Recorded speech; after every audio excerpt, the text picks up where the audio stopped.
can pycnogenol help with blood pressure, controlling blood pressure? And then I understand that with high blood pressure, there can be resulting kidney damage. How does that all interrelate? Well, interesting question, because it's sort of the chicken and the egg theory with kidney damage and blood pressure. All right. Because kidney damage can cause high blood pressure. High blood pressure can cause kidney damage. I see. All right. And because they work, because the kidneys are very important organs in terms of blood pressure control. All right. And pycnogenol absolutely can work. Pycnogenol works in two ways in this situation. We'll start with the kidneys first.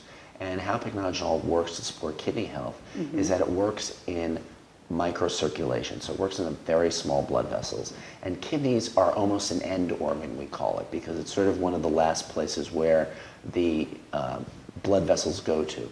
And when that happens, you get the blood vessels go from the large aorta, and as they go out, they just get smaller and smaller and smaller and smaller.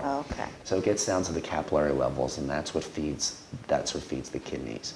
So when you have, and those are going to be the first ones that go because they're the smallest. So the smallest blood vessels are going to be the ones that suffer from oxidative stress, so that suffer from inflammation, that suffer from damages, that sort of thing. So that's why you can get blood pressure problems from that. Pycnogenol works on that microcirculation.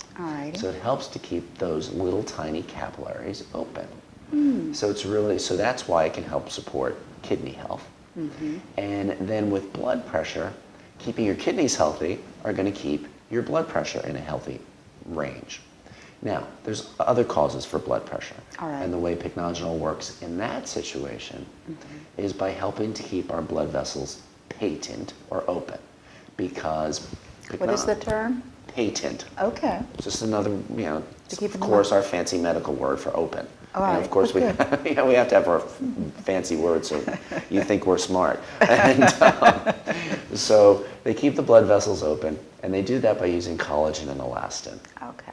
And collagen and elastin lines every blood vessel that we have. And the collagen and elastin breaks down as we get older. And the way to know that is to look at basically your face and to look at your wrinkles and that sort of thing. And you know that the collagen... tells you what's going on inside your body. Of course. Everything external, I believe, is a reflection of what's going on internally. Okay. And that's why I always treat patients both from the outside in and the inside out. And when you're looking at collagen, you've got to look at that's what's helping the blood vessels to expand and contract, expand and contract. And when you have a healthy blood vessel, that's what it'll do. And that's how pycnogenol supports healthy blood pressure, by supporting the collagen and elastin, by getting it to be doing its job, by helping it not to break down.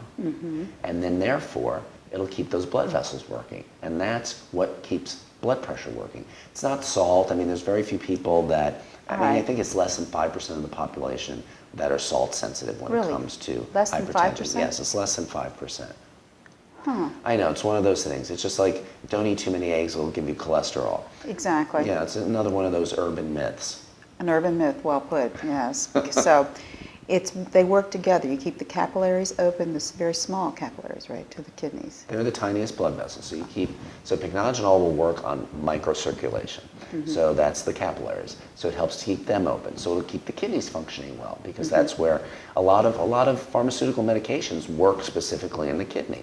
On blood pressure. Angiotensin receptor selective blockaders, those work specifically in the kidneys because that's where angiotensin is released. So when you have something like pycnogenol, which is a natural substance from pine tree bark, which is great. I mean, I love the fact that it's from this pine tree. And that you're impressed by that as a physician. I like that too. Well, it's really great. I mean, come on. It's so nice to be able to just find natural products, and the research is there. And it's 40 years of research. I mean, that's amazing. And they keep coming up with new research, which is great. So I love them. I love to support companies that do that. And so you have pycnogenol, works on the microcirculation, so it gets those capillaries to stay open, keeps your kidneys functioning well. Perfect. You're not going to be on dialysis. You don't have to worry about things like that. Good news.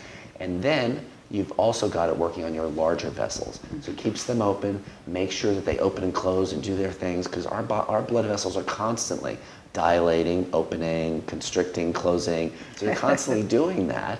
It's a constant dance that our body does so that we don't feel anything when we move from position to position.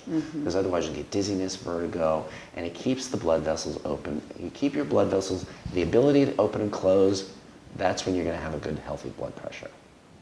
Very good. Thank you so much. Thank you.